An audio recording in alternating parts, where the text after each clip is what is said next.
Today's topic is chapter number 6, Life Processes. As we have earlier discussed about the nutrition in plants and nutrition in unicellular organisms, that is amoeba. Today we will discuss about the nutrition in multicellular, that is in humans. This is the diagram of a human digestive system.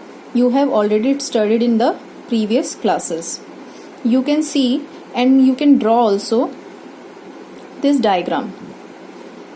This is the basic food. This is the basic structure where the food transfers in our body. Food comes to the mouth, then esophagus, then stomach, then small intestine, then large intestine, and then the anus, in which the waste is excreted out from the body. Now, how this digestive system works in our body with the help of many enzymes, and how the food break down in our body, and from that food we get the digested food, and our body absorbs that digested food to do many works. First, the process starts with the mouth. Chew with the help of teeth. Tongue mix the saliva from salivary gland with the food to make food soft. Salivary gland, in which salivary amylase is present. Salivary amylase is a enzyme in which the carbohydrates digestion starts. This is the first process where the digestion of the food starts. Then the food goes from mouth to the esophagus. Esophagus is also known as food pipe. It takes food from mouth to stomach by the peristaltic movements, contraction and expansion of the esophagus. The food transferred from mouth to the stomach due to the presence of esophagus and the peristaltic movements. Peristaltic movements are like, if we have a pipe and if I stuff something into that pipe, how the food can reach from top to the bottom by pressing the pipe. Okay, like contractions and expansions of the pipe. Similarly, the esophagus works. The next part is stomach. Stomach secretes gastric juices to digest the food. They are further divided into three parts: pepsin, HCl, that is hydrochloric acid, and the mucus. Then there are the different functions for each of them. Pepsin breaks the protein, means they starts the digestion of the protein. Proteins are further divided into the simpler compounds, that is known as amino acids. Then comes to HCl. HCl or hydrochloric acid makes the medium acidic. Now, what is the use of this acidic medium? It kills the bacteria which comes with the food in our mouth, and also makes the medium acidic so that the pepsin can work easily. Pepsin can work only in the acidic medium. Now the mucus, as you know, HCl is dangerous for the skin or for any organ. So mucus protects our inner lining of stomach from the HCl or the action of the hydrochloric acid. Then the whole food goes to the small intestine. Small intestine, site for complete digestion of fats, proteins, and carbohydrates. You know, the digestion starts from mouth and it completes in the small intestine.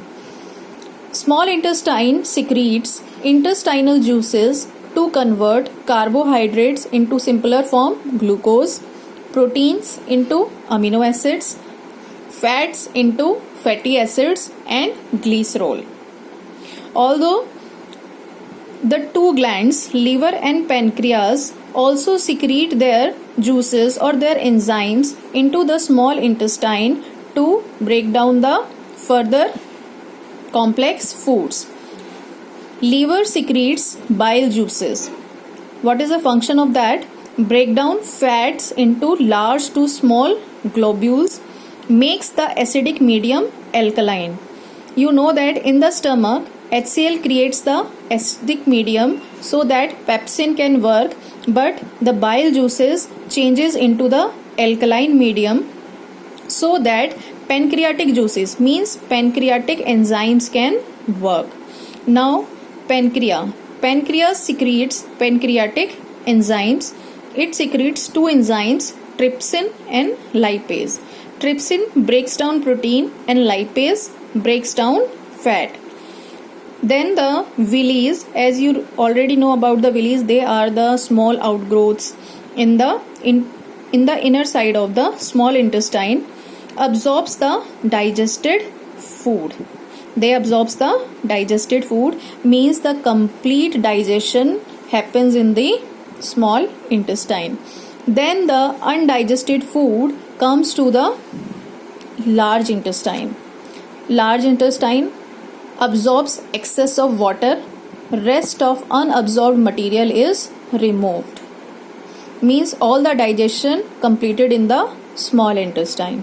Now the rest of the things or the waste materials moves out from the body through the anus, removal of undigested food. Now this topic is completed, the digestion of food. Now the next topic is dental caries. This is the rough diagram of a tooth. The outer layer is known as enamel. Next is dentine. The inner side of these muscles known as pulp, and it includes the blood vessels. Hardest layer, enamel. Dental caries occur due to the acid caused by the bacteria present in our mouth. Food particles sticks on the surface of tooth produces bacteria cause caries. It can be avoided by brushing twice a day. If left untreated, can cause damage to pulp and cause inflammation and the infection. What happens when some food is stuck over there, that is in the enamel portion, the acid attacks, it creates acid and it creates acid in that enamel. That acid break down the enamel, it goes inside to the dentine.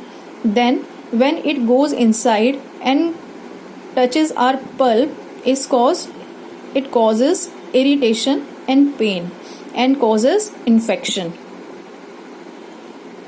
Now that's all for the today. Thank you.